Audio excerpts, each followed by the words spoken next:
Hi hello नमस्कार. तर पुन्हा एकदा माझ्या यूट्यूबच्या नवीन ब्लॉगमध्ये तुमचं अगदी मनापासून स्वागत आहे. तर सकाळची तयारी वगैरे झालेली आहे. मी फ्रेश वगैरे झालेली आहे. सकाळी सडा वगैरे मारलेला आहे. तर आता मला बनवायची होती शेवग्याची भाजी. मग शेवग्याच्या भाजीसाठी शेवगा वगैरे कट करून घेतला, कांदा कट करून घेतला, टोमॅटो, कढीपत्ता तर घरचाच आहे. तर रोज ना सकाळी फ्रेश मी कढीपत्ता बाहेरचाच आणत असते. त्याच्यानंतर ते ठेचून घेतलेलं लसूण, तर सुरुवातीला पातेल्यामध्ये थोडीशी जिरी, थोडीशी मोहरी, त्याच्यानंतर कांदा आणि कांदा लालसर होस्तर तळून घेतला आणि त्याच्यानंतर मग थोडंसं मीठ पण टाकलंय मी, कारण टोमॅटो आहे ना थोडंसं कच्चा असलं ना तर थोडंसं मीठ टाकलं की छान तळून निघते. मग त्याच्यानंतर ना घरचे जे काय मसाले आहेत ना ते घालणार आहे मी. तर फक्त कांदा आहे ना आपल्याला चांगला तळून घेतलाय कधी पण भाजीला छान टेस्ट येते बघा. तर मला एक तुम्हाला सांगायचं होतं की माझा जो व्हिडिओ आहे ना तो रेग्युलर टाइम आहे माझ्या व्हिडिओचा बघा. संध्याकाळी 5 होता पहिला, तर आता मी टायमिंग चेंज केलेला आहे. तर माझ्या व्हिडिओचा टाइम आता सकाळी 7 वाजता मी व्हिडिओ टाकते. तर जे कोणी माझे रेग्युलर व्हिडिओ बघतात ना तर त्यांच्यासाठी ही मी माहिती सांगितलेली आहे. कारण बरेच दिवस झालाय कंटिन्यू माझा एकच टायमिंग होता, संध्याकाळी 5 5:30 ह्या दरम्यान माझा व्हिडिओ यायचा. तर आता तो टायमिंग चेंज केलेला आहे थोडासा आणि सकाळी 7चा टायमिंग केलेला आहे.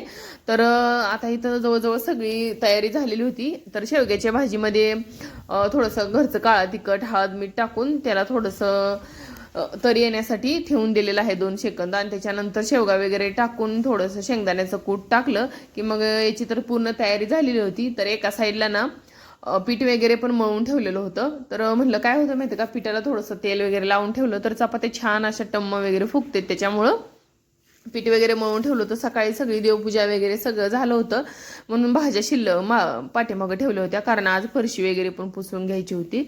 तर म्हणलं त्याच्या गडबडीत ना तर मग स्वयंपाकाला उशीर होईल म्हणून थोडंसं अगोदर एक भाजी बनवून आणि चपाती बनवून ठेवणार आहे. आणि त्याच्यानंतर मग कोणाला जेवायचं असेल तर ते जेवू शकतात.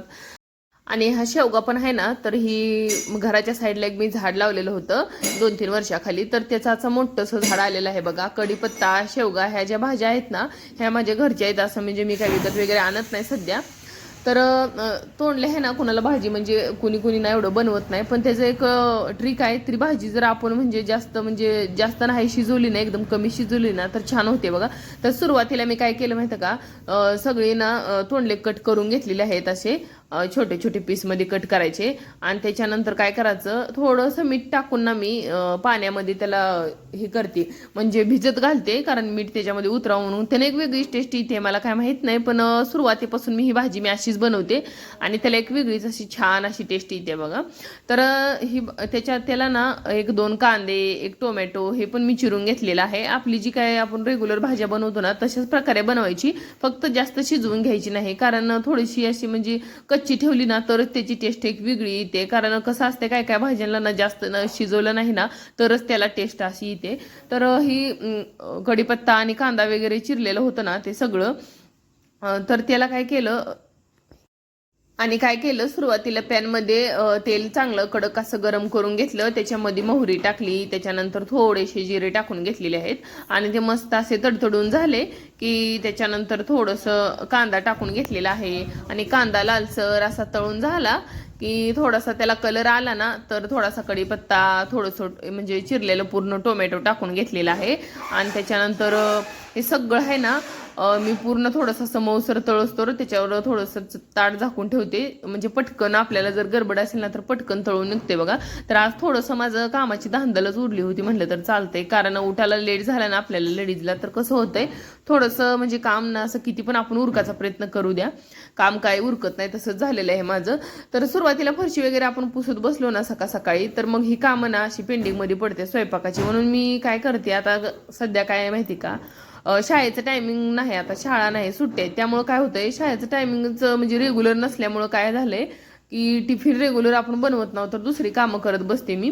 तर सकाळी फरशी पुसणे जी काय कामं मी नंतर करायची ना ते आता सुरुवातीला करते, म्हणजे फरशी पुसणे, घरात डबल वेळा झाडू मारावा लागतो ना स्वयंपाक केल्यानंतर, ती सगळं ना मी अगोदर करते आणि त्याच्यानंतर मग भाजी वगैरे बनवून घेते. तर असं झालेलं आहे माझं. तर असो, तर आता शाळा चालू झाली ना तर पूर्ण रुटीन चेंज होणार आहे. जोपर्यंत मुलं घरी आहेत निवांत उठते त्याच्यामुळं आपण काय म्हणजे टिफिन वगैरे बनवायची मी काय गडबड करत नाही सध्या तर, कारण आता एकदा तर शाळा चालू झाली ना तर मग आपलं रुटीन काय ठरणार आहे की उठल्या उठल्या म्हणजे आंघोळ वगैरे झाले की आपण डायरेक्ट स्वयंपाकाला लागावं लागणार आहे. कारण एकदा टिफिन गेल्याशिवाय आपल्याला पण काय म्हणजे दुसरी कामं करता येत नाहीत, कारण तोपर्यंत शाळेचा टायमिंग होतोय. तर इथंपर्यंत सगळी कामं वगैरे माझी आवरली होती. तर म्हणलं आता 2 भाज्या झालेत, तर आता सध्या गरमी भरपूर होते, तर म्हणलं थोडंसं शांत एक 10-15 मिनटं थोडंसं रिलॅक्स बसले. त्याच्यानंतर ना इकडं आले, तोपर्यंत पूर्वाचं देवपूजा चालली होती. आता सध्या ना हे काम ना पूर्वाकडे आहे, कारण हिला आवडते देवपूजा, म्हणून मी म्हणते आता करू दे. कारण आवडीचं मी काय असं तिला कर वगैरे म्हणत नाही. तिची आंघोळ वगैरे झालं, ती आवरून वगैरे घेते स्वतःचं आणि त्याच्यानंतर देवपूजा करते. आणि सध्या ना फुलं पण आमच्यात छान लागली, त्यामुळे तिला ना फुलं वगैरे तोडून आणणं, त्या मोगऱ्याचे फुलं आहेत ना त्याचा ती गजरा पण बनवते बघा. म्हणजे असं गजरा बनवते आणि म्हणजे देवासाठी गजऱ्यासाठी गजरा पण छान होते मोगऱ्यांच्या फुलांचा. तर आम्ही कधी कधी करून घालत असतो, किंवा 2-3 सिंपल फुलं जरी लावली ना आपण डोक्यामध्ये तरी पण छान वाटते आणि वास पण एकदम छान येतोय मोगऱ्याचा. तर त्याच्यानंतर सगळी देवपूजा वगैरे झालेली होती. कपडे थोडीशी धुवून घेतलेली होती, ती पण थोडीशी वाळत घालायची होती आणखी. आणि त्याच्यानंतर म्हणलं चला आता म्हणलं थोडासा रेस्ट घेतलेला आहे, तर बेसन बनवायला घेऊया. तर मग बेसनला ना 4 कांदे कट करून घेतलेले आहेत छोटे छोटे, आणि हिरव्या मिरच्या थोड्याशा. आमच्यात तिखट थोडंसं जास्त लागते ना, त्यामुळे थोड्याशा हिरव्या मिरच्या जास्त घातलेल्या आहेत. जर आपल्याला असं झुणका म्हणजे बेसन बनवायचं असेल ना, तर थोडंसं हिरवी मिरची जास्तच वापरायची, कारण हिरवी मिरचीच आपण त्याच्यामध्ये फक्त घालतो, काळा तिखट काय वापरत नाही ना. तर त्याच्यामुळं भाजी अशी म्हणजे बेसन एकदम छान होते आणि टेस्ट छान येते. थोडंसं तिखट असलेलंच बरं. तर त्याच्यासाठी थोडीशी हिरवी मिरची जास्त घालून घेतली, थोडीशी शेंगदाणे घातलेले आहेत, थोडीशी हळद घातलेली आहेत. आणि बेसन ना कधी पण आपण म्हणजे जर झुणका बनवायचा असेल ना, तर बेसन कधी पण असं थोडंसं पाणी टाकायचं आणि एका वेगळ्या भांड्यात ना थोडंसं ढवळून घ्यायचं. एकदम असं पेस्ट बनवतो ना आपण कशाची पण, तर त्या पेस्टपेक्षा सुद्धा एकदम असं पातळसर बनवून घ्यायचं बघा. आणि ती काय होतंय माहिती आहे का, असं केल्यानंतर ना बेसनमध्ये म्हणजे झुणका जो असतो ना आपला, त्याच्यामध्ये गुठळ्या वगैरे अजिबात होत नाही. ते एकदम असं छान होते, म्हणजे टेस्टला पण छान लागते, कारण पूर्ण असं एक जीव होऊन त्याच्यामध्ये सगळा मसाला वगैरे आपण टाकलेला असते ना सगळं, त्याची चव उतरते. आणि जर मग आपण डायरेक्ट पाणी उकळवलं आणि त्याच्यामध्ये जर बेसन टाकलं ना, तर मग गुठळ्या तयार होतात आणि एवढी टेस्ट पण येत नाही छान. तर त्याच्यासाठी काय मी करते, एक 10-15 मिनटं अगोदर ना थोडंसं पाणी आणि बेसन मिक्स करून, ती पाणी बेसन असते ना त्याच्यामध्ये थोडंसं मीठ पण टाकून त्याला मिक्स करून घेते. आणि मग नंतर जे काय आपण कांदा शेंगदाणे वगैरे टाकलेले असतात ना, त्या मसाल्यात मी नंतर टाकून देते ती. आणि त्याला ना एक 2 ते 4 मिनटं वाफ जरी दिली ना आपण चांगली, तरी मग ते बेसन ना असं चांगलं वाफलून निघते. आणि डायरेक्ट आपण बेसन टाकलं ना, तर मग आतमधल्या गुठळ्या असतात ना ते तशाच राहते, आणि साईड मग भाजी शिजून जाते, झुणका असं होते. तर सगळं स्वयंपाकामधलं सगळं किचन वगैरे आवरलं होतं. तर पूर्वा म्हणले आज तुला जास्त भाज्या वगैरे बनवायच्यात, तर सध्या आता मग थोडीशी मदत करते पूर्वा. तर पूर्वाने मग हॉल वगैरे झाडून घेतला. आणि तिचं कसं आहे माहिती का, आमचं कसं होतंय, थोडंसं हॉल आहे ना समोरचा, तेवढाच खराब होतोय. तर असा होता बघा आजचा व्हिडिओ. तर भेटूया उद्याच्या माझ्या नेक्स्ट व्हिडिओमध्ये. तोपर्यंत बाय.